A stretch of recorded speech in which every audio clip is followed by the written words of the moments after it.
نحمده ونصلي على رسوله الكريم اما بعد فاعوذ بالله من الشيطان الرجيم بسم الله الرحمن الرحيم لقد ارسلنا رسلنا بالبينات وانزلنا معهم الكتاب والميزان ليقوم الناس بالقسط وانزلنا الحديد فيه بأس شديد ومنافع للناس وَلِيَعْلَمَ اللَّهُ مَنْ يَنْصُرُهُ وَرُسُلَهُ بِالْغَيْبِ إِنَّ اللَّهَ قَوِيٌّ عَزِيزٌ صدق اللہ العظیم۔ رب اشرح لي صدری ويسر لي أمری واحلل عقدۃ من لسانی یفقہوا قولی۔ اللهم ربنا الہمنا رشدنا واعصمنا من شرور انفسنا، اللهم وفقنا لما تحب وترضى وتقبل منا فإنك خیر المتقبلین، آمین یا رب العالمین۔ اب ہم سورہ حدید کی اس آیت پر پہنچ گئے ہیں جو اس سورہ مبارکہ کا کلائمیکس ہے، نقطہ عروج، اور ایک اعتبار سے پورے قرآن کا نقطہ عروج ہے، اور عام فہم الفاظ میں کہہ سکتا ہوں کہ پوری دنیا کے انقلابی لٹریچر میں اس سے زیادہ جامع، معنی خیز اور ایک لفظ ڈرتے ڈرتے استعمال کرا، عریاں، انقلابی عبارت آپ کو نہیں مل سکتی۔ اس سے پہلے کہ میں اس پر ذرا آگے بڑھوں، پچھلی نشست کے مضامین میں محسوس کرتا ہوں کہ تشنا رہ گئے۔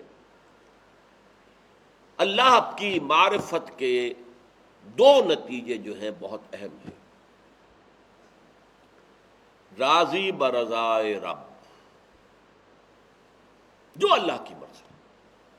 میرا بچہ فوت ہو گیا، ٹھیک ہے، اللہ نے دیا تھا، لے لیا، رنج اور افسوس کس بات؟ اور اگر اللہ نے دیا ہے، اولاد دی ہے، ٹھیک ہے، خوشی ہے، لیکن ظاہر بات ہے اس نے اولاد دی ہے تو بڑی ذمہ داری بھی آ گئی ہے۔ یہ اللہ کی امانت ہے میرے پاس، اس کو میں نے پرورش دینی ہے اور اسے صحیح رخ پر اس کی تعلیم و تربیت کا امتحان کرنا، ورنہ میں فیل ہو جاؤں گا۔ ایک لائبلٹی ہے، اٹس ناٹ این ایسٹ۔ دولت ہے، حساب دینا پڑے گا، اٹس اے لائبلٹی۔ اولاد ہے، حساب دینا پڑے گا، تم نے اس اولاد کو کیسے اٹھایا تھا، کیا تربیت دی تھی، کیا تعلیم دی تھی، اٹس اے لائبلٹی۔ اس اعتبار سے انسان کے اندر راضی برضائے رب جو بھی آیا کہ ہر چہ ساقی ما ریخت عین الطاف است، اس کا ایک نتیجہ کیا نکلتا ہے؟ آرزویں ختم ہو جائیں، کوئی آرزو نہیں۔ ایک آرزو رکھیے، اللہ رحم فرمائے، کرم فرمائے، ہمارے اوپر اپنی رحمت کی چادر ڈال دے اور ہمیں جنت میں داخل کر دے، اور اس کے تابع آرزو اللہ ہمیں قبول کر لے کہ ہم اس کے دین کی جد و جہد کے لیے تن من دھن لگا دیں۔ اس آرزو کے سوا کوئی آرزو اگر دل میں ہے تو یہ بھی ایک نوعیت کا شرک ہو جائے گا۔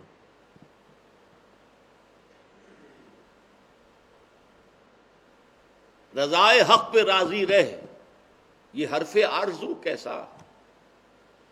خدا خالق، خدا مالک، خدا کا حکم، تو کیسا، تو ہے کون؟ میں کہوں اے اللہ یوں کر دے، اچھا تم اللہ کو پڑھا رہے ہو، اللہ کو سکھا رہے ہو، اللہ کو حکم دے رہے ہو، تو دعا کے بارے میں جان لیجئے، اگرچہ اس انتہا تک بھی تعلیم ہے کہ اگر جوتا باندھنے کا تسمہ چاہیے آپ کو تو وہ بھی اللہ سے مانگو، کسی اور سے نہ مانگو، ہاتھ مت دراز کرو کسی کے سامنے، اللہ کسی ذریعے سے پہنچا دے گا۔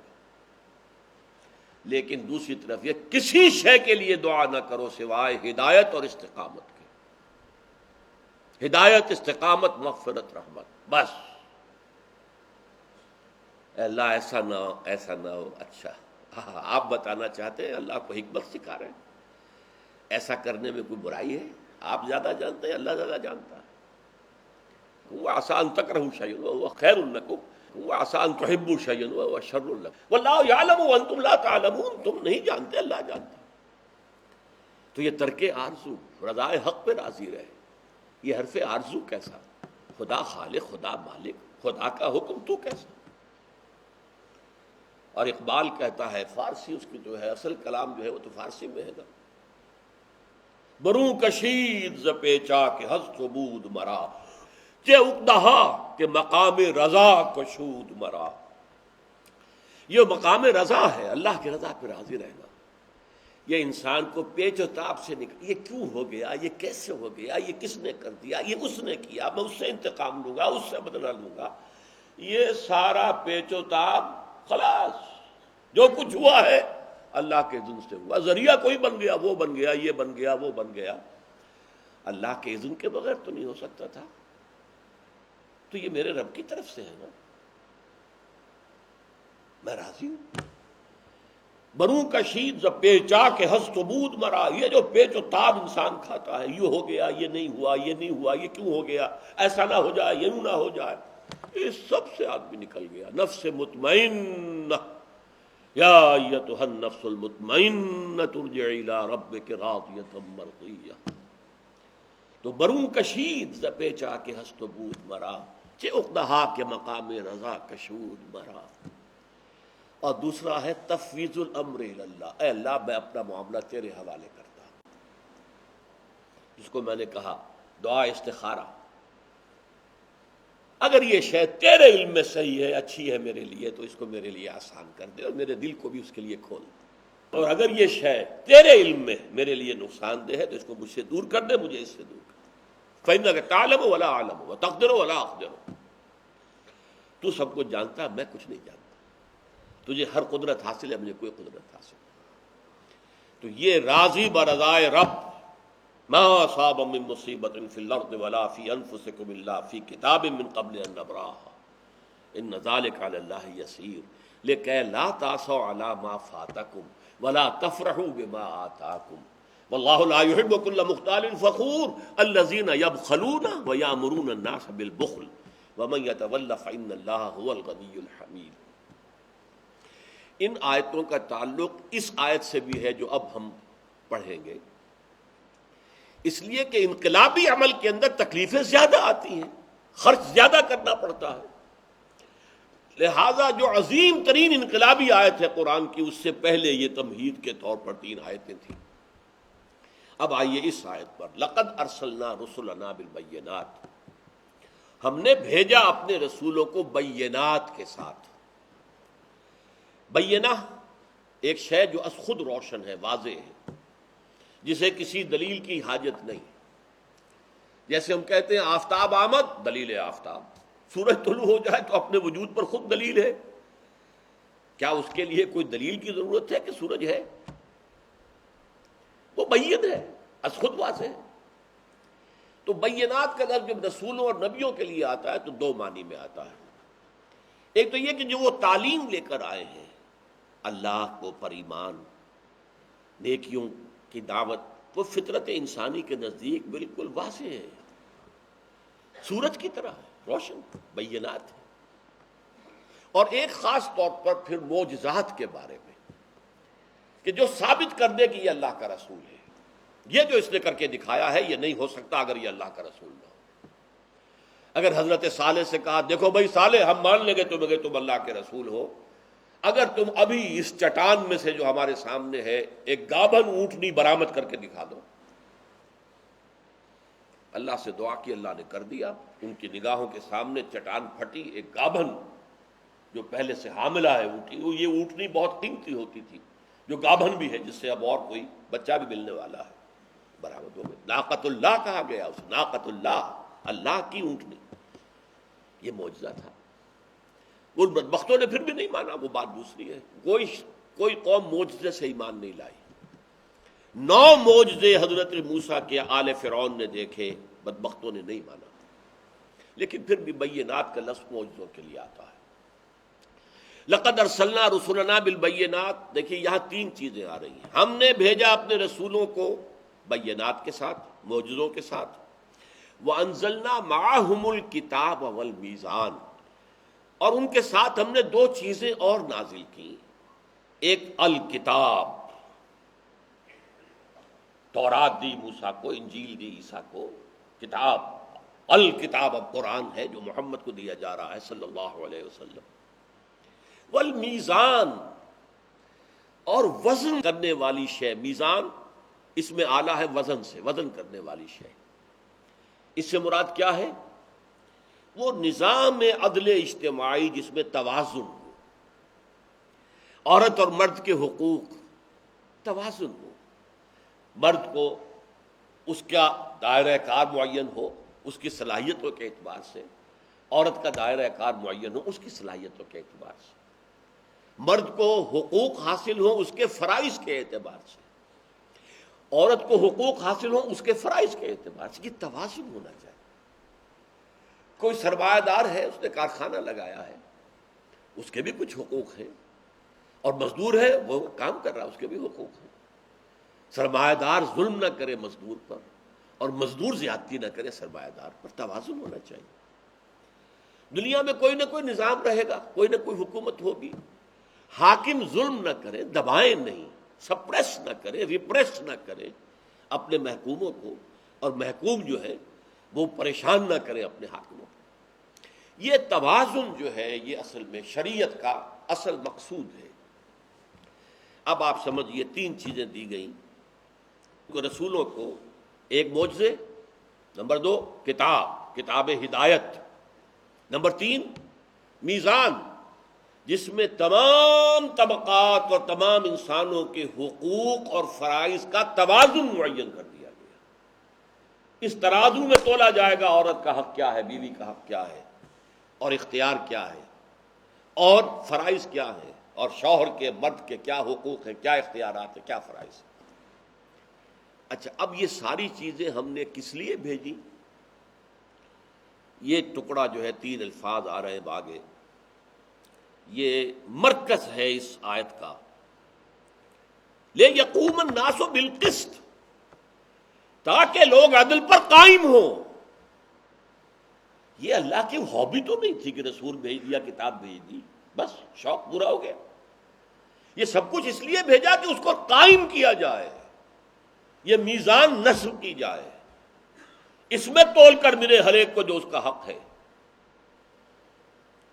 حضرت ابو بکر نے جب خلافت کا حلف اٹھایا کہ سمجھیے خلافت کے بعد جو تقریر کی ہے انہوں نے، تم میں سے ہر قوی میرے نزدیک ضعیف ہوگا جب تک کہ اس سے حق وصول نہ کر لو، اور ہر ضعیف قوی ہوگا جب تک کہ اسے اس کا حق دلوا نہ دو۔ یہ نظام خلافت ہے، لِیَقُومَ النَّاسُ بِالْقِسْطِ۔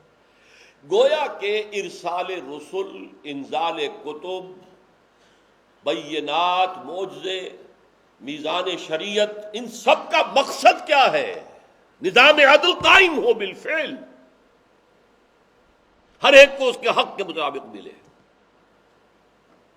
اور یہ متعین کون کر سکتا ہے؟ صرف اللہ۔ دیکھیے، عورت سوچے گی تو وہ اپنے مفاد کو سامنے رکھے گی، اپنے احساسات و جذبات سے تو وہ واقف ہے، مرد کے احساسات و جذبات کا اسے کوئی تجربہ ہی نہیں، واقف ہی نہیں۔ مرد سوچے گا تو اپنے اعتبار سے سوچے گا، اپنے احساسات، اپنے جذبات، اپنی خواہشات، یہ تو اسے معلوم ہے، لیکن عورت کی نفسیات کو تو نہیں وہ سمجھ سکتا۔ ایک ہستی ہے جس نے مرد کو پیدا کیا، عورت کو پیدا کیا۔ الا یعلم من خلق، کیا وہی نہ جانے گا جس نے پیدا کیا؟ اسے معلوم ہے عورت میں کیا رکھا ہے، مرد میں کیا رکھا ہے، عورت کی کیا ذمہ داری ہونی چاہیے، مرد پر کیا ذمہ داری ہونی چاہیے، عورت کے کیا حقوق ہونے چاہیے، مرد کے کیا حقوق ہونے چاہیے۔ تمام انسان اس کے مخلوق ہیں، اسے معلوم ہے کس کا کیا حق ہے، مزدور کا کیا حق ہے۔ اس لیے کہ جس کو مستاجری کہتے ہیں، یہ تو ہے، آپ کسی کو اجرت پر رکھتے ہیں، آپ دہاڑی پر رکھتے ہیں، ماہانہ رکھتے ہیں، ہفتے وار تنخواہ پہ رکھتے ہیں، کانٹریکٹ پہ رکھتے ہیں، اس طرح بھی رکھتے ہیں، حقوق اس کے کیا ہیں وہ معین کیجیے۔ یہ نہ ہو کہ آپ اسے نچوڑ تو زیادہ رہے ہوں، اس کا خون زیادہ کھینچ رہے ہوں اور دے رہے ہوں کم اس کو، جس کو اقبال نے کہا ہے کہ خواجہ خونے رگے مزدور سازد لال ناب، سرمایہ دار جو ہے مزدور کی رگوں میں دوڑنے والے سرخ خون سے وہ شراب کشید کرتا ہے جو وہ رات کو بیٹھ کر کسی کلب میں یا اپنے گھر میں پیتا ہے۔ کہاں سے آئی اس کے پاس یہ شراب؟ بڑی قیمتی شراب ہے، لال ناب۔ خواجہ از خون رگے مزدور سازد لال ناب، مزدور کی شریانوں میں دوڑنے والے سرخ خون سے اس نے وہ شراب، سرخ شراب جو ہے وہ کشید کی ہے۔ از جفائے دہ خدایا کشت دہقانہ خراب، اور یہ دہ خدا جو ہے مالکان بیٹھے ہوئے ہیں، یہ جاگیردار ہے، یہ وڈیرا ہے، یہ زمیندار ہے، ان کا ظلم، ان کے ہاں عیش ہو رہے، محنت پسینہ کس کا ہے؟ خون پسینہ جو ہے وہ اس ہاری کا ہے، اس کسان کا ہے، اس کاشتکار کا ہے، عیش کر رہا ہے یہ بیٹھا ہوں۔ اس کے بچے کے لیے تعلیم نہیں، اس کے بچے انگلینڈ میں امریکہ میں جا کے پڑھ رہے ہیں، اس کے بچے کے لیے دوا نہیں ہے، اس کا علاج جو ہے جا کر امریکہ میں ہوتا، ان کی گرمیاں وہاں گزرتی ہیں یا مری میں گزرتی ہیں، جبکہ اسی گرمی کے شدید موسم میں وہ کاشتکار وہ فصل کاٹ رہا ہے گندم کی، انتہائی سخت گرمی، اور اس میں فصل کا کاٹنا کیا ہے، کس قدر اس کے اندر مشقت ہے۔ اس کو اتنا بھی مشکل سے ملے گا کہ 2 وقت کی روٹی چلا سکے اور عیش کرے گا زمیندار۔ اس ظلم کو ختم کرنے کے لیے ہم نے شریعت بھیجی ہے، اس ظلم کو ختم کرنے کے لیے ہم نے رسول بھیجے ہیں، اس ظلم کا استئصال کرنے کے لیے ہم نے کتاب نازل کی ہے۔ اگر یہی نہیں، اگر یہ نہیں تو بابا پھر سب کہانیاں، قرآن پڑھ لو ثواب حاصل کر لو، قرآن تراوی میں سن لیا بہت بڑی بات ہو گئی، اجی شبینہ سن لیا کیا کہنے ہیں، 10 پارے سن لی بس پڑھ لو۔ اس لیے قرآن نازل ہوا تھا۔ قرات کی محفلیں منعقد کر لو، تلاوت کے مقابلے کر لو، 40 من وزنی قرآن لکھ لو، سونے کے تار سے لکھا ہوا قرآن رکھا ہوا ہے، نہ پڑھنے کا، نہ سیکھنے کا، نہ سکھانے کا، نہ پڑھانے کا، بڑا کام کیا تھا۔ 1400 سالہ جشن نزول قرآن منایا گیا تھا، 40 من وزنی قرآن رکھا ہوا، اس لیے قرآن آیا تھا۔ چیتھڑوں میں لکھا ہوا، ہڈیوں پر لکھا ہوا قرآن تھا حضور کے زمانے میں، لیکن اس قرآن نے آگ بھر دی تھی ایک قوم کے اندر، اسے کھڑا کر دیا تھا۔ تن من دھن اللہ کے لیے ہے، ان صلاتی و نسکی و محیای و مماتی للہ رب العالمین، میرا جینا اور مرنا اور میری زندگی، میری موت، میری نماز، میری قربانی سب اللہ کے لیے۔ اور اللہ کو آپ سے کیا چاہیے؟ ما ارید منہم من رزق وما ارید ان یطعمون، مجھے تم سے رزق تو نہیں چاہیے، میں تم سے غذا کا طالب تو نہیں ہوں، میرے کلمے کو سر بلند کرو، میرے دین کو قائم کرو، تن من دھن لگاؤ۔ اگر یہ نہیں کرتے پھر وہی کہوں گا، اگر یہ نہیں تو بابا پھر سب کہانیاں ہیں۔ یہ تقویٰ ہے، یہ بہت بڑے مرشد ہیں اور یہ بڑی تعلیم دے رہے ہیں، روحانی ترقیاں کرا دیتے ہیں، اور ان سے تو لوگ سیکھ سکتے ہیں کہ قبر میں بتا سکیں کہ قبر میں کون اس وقت کیا ہو رہا ہے، عذاب ہو رہا ہے۔ یہ سکھانے کے لیے محمد رسول اللہ آئے تھے۔ کیا صحابہ کو یہ سکھایا تھا؟ کس لیے اتارا ہم نے؟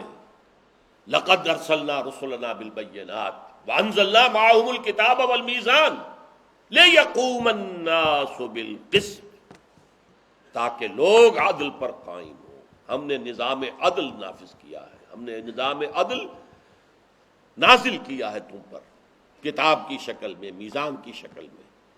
مقصد کیا ہے؟ نظام عدل کا قائم کرنا۔ دیکھیے اس کی اہمیت کیا ہے۔ اللہ تعالیٰ کے جو 99 نام ہیں وہ سب یا فاعل یا فعیل کے وزن پر ہیں، علیم، قدیر وغیرہ، یا فعال، قہار، غفار، ستار۔ ایک نام مستثنا ہے، وہ مصدر ہے، العدل۔ العدل، عادل نہیں، العدل، سراپا عدل، مجسم عدل۔ اب یہ لفظ سراپا اور مجسم اللہ کی شان کے مطابق نہیں ہے، کیا کروں میں، میرے پاس کوئی اور لفظ نہیں ہے، ہماری زبان محدود ہے۔ ہم کہتے ہیں کسی سے وہ تو سراپا نور، مجسم نور، حضور صلی اللہ علیہ وسلم کے بارے میں۔ اللہ سراپا عدل، العدل۔ اور اس نے کیوں بھیجا نبیوں کو، کیوں بھیجا رسولوں کو، کیوں کتابیں نازل کی؟ لقد ارسلنا رسلنا بالبینات وانزلنا معهم الکتاب والمیزان لیقوم الناس بالقسط۔ سورہ حدید میں، سورہ شورى میں فرمایا گیا، حضور سے کہہ دو وَأُمِرْتُ أَنْ أَعْدِلَ بَيْنَكُمْ، دیکھو میں واعظ بن کر نہیں آیا ہوں کہیں تم سمجھو کہ بس واعظ نے واعظ کہا پھر اگلے گاؤں کو گیا، یہاں سے کوئی نذرانہ مل گیا جیب میں ڈالا اگلے گاؤں میں جا کے واعظ کہا۔ میں واعظ نہیں ہوں، میں عدل قائم کرنے آیا۔ اور عدل قائم کرنے کا کیا مطلب ہے؟ ظالم کا ہاتھ روکوں، ظلم کو ختم کروں، اگر وہ اپنے حق سے زائد لے رہا ہے تو اسے چھینوں، اور جس کو محروم کر رہا ہے اس کو دوں۔ یہ عدل ہے۔ پھر امت کو کیوں قائم کیا؟ فرمایا گیا یہ سورہ نساء میں، یا ایھا الذین آمنوا کونوا قوامین بالقسط شہداء للہ، اے ایمان والو عدل کو، قسط کو قائم کرنے والے پوری طاقت کے ساتھ بن کر کھڑے ہو جاؤ اللہ کے حق میں گواہی دینے کی۔ اللہ العدل ہے، تو عدل کو قائم کرنا تمہارا فرض منصبی ہے۔ یا فرمایا گیا کونو قوامین للہ شہداء بالقسط، اللہ کے لیے کھڑے ہو جاؤ، یعنی عدل کے گواہ بن کر کھڑے ہو جاؤ۔ یہ اس امت کا فرض منصبی ہے۔ لقد ارسلنا رسلنا بالبینات وانزلنا معهم الکتاب والمیزان لیقوم الناس بالقسط۔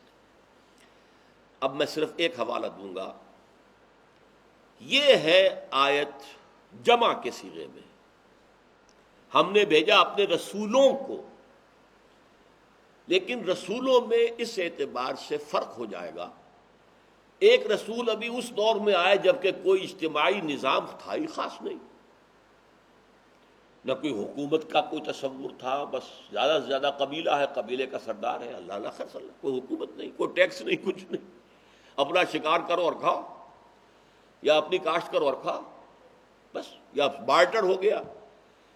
ایک آدمی بیٹھا ہے کرگے کے اوپر کپڑا بن رہا ہے، اور تم نے کھیت میں کام کیا ہے، گندم جو ہے اگائی ہے، تم گندم دے دو کپڑا لے لو، بس، نہ کوئی کیپٹل، نہ کوئی سرمایہ، نہ کوئی کرنسی، نہ کوئی سود، نہ کوئی قرض، کچھ نہیں۔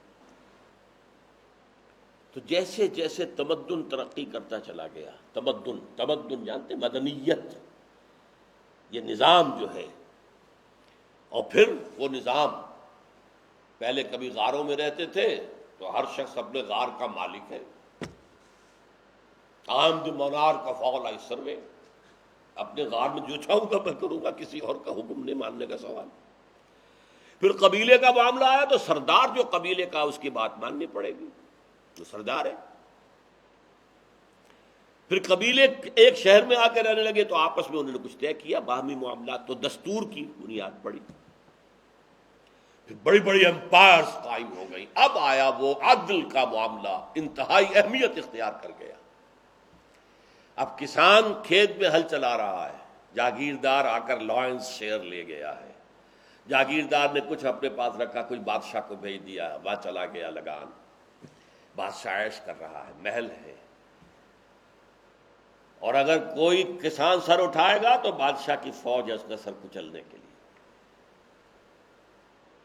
کرگے پر بیٹھا ہوا ایک شخص جو ہے کپڑا بن رہا ہے، اس پر ٹیکس ہے، محنت تم کرو گے، ٹیکس ہمیں دو گے، ہمارے محل بنیں گے، ہمارے عیش ہوں گے، ہماری عیاشیاں ہوں گی، اور یہ کہ اس پر ہم ایک فوج بھی کھڑی رکھیں گے تمہارے سر کے اوپر، کہ ذرا کوئی سر اٹھائے تو کچل دیا جائے۔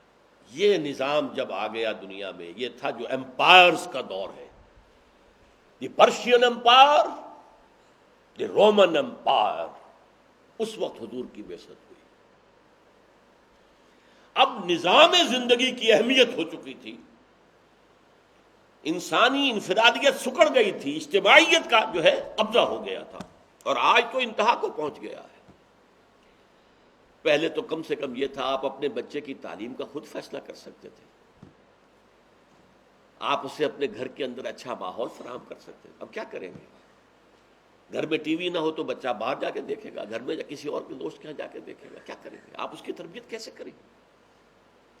کہیں آپ انہیں غاروں میں تو نہیں رکھ سکتے، کیا کریں گے؟ آپ بچوں کے ان پڑھ رکھ لیں گے؟ انسان کی انفرادیت سکڑ کر رہ گئی ہے، آپ کا دائرہ اختیار کہاں ہے؟ کچھ بھی نہیں۔ اجتماعیت جو ہے سارا تسلط اب اس کا ہے۔ جب اس عہد کا آغاز ہوا تو محمد الرسول اللہ کی بعثت ہوئی، اور اب یہ آیت سکڑ کر کن الفاظ میں 3 دفعہ آئی حضور کے لیے؟ هو الذی ارسل رسولہ بالہدی ودین الحق لیظہرہ علی الدین کلہ. وہی ہے اللہ جس نے بھیجا ہے اپنے رسول محمد کو صلی اللہ علیہ وسلم. یہاں رسول ہے، لقد ارسلنا رسولنا، اپنے رسولوں کو بھیجا. یہ سارے رسولوں کو کور کر رہا ہے. سب کا مقصد یہی تھا. معاشرہ جس سطح پر بھی ہے، وہ سوشل ایولیوشن کے جس لیول پر بھی ہے، تمدن کی جس سطح پر بھی ہو، عدل ہونا چاہیے، انصاف ہونا چاہیے. لیکن جب وہ نظام زندگی اس طرح مسلط ہو جائے تو پھر جواباً ایک نظام حق ہونا چاہیے کہ جو غالب کیا جائے. محمد الرسول اللہ کو دیکھیے، یہاں 3 چیزیں تھیں، وہاں 2 چیزیں دے کر بھیجا گیا. هو الذی ارسل رسولہ بالہدی ودین الحق. الہدی قرآن، یہ الکتاب بھی ہے، وانزلنا معہم الکتاب. وہ کتاب کیا ہے اب؟ الہدی قرآن.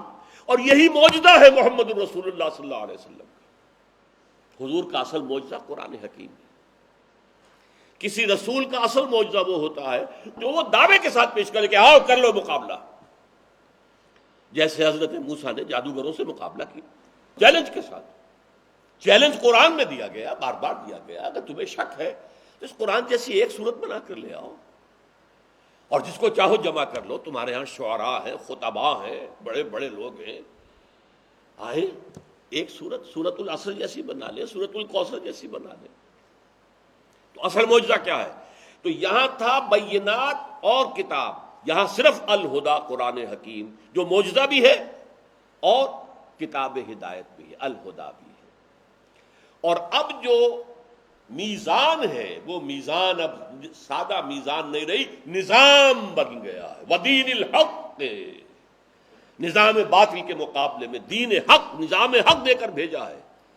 لیظہرہ علی الدین کلہ، تاکہ اسے غالب کر دے پورے کے پورے نظام پر.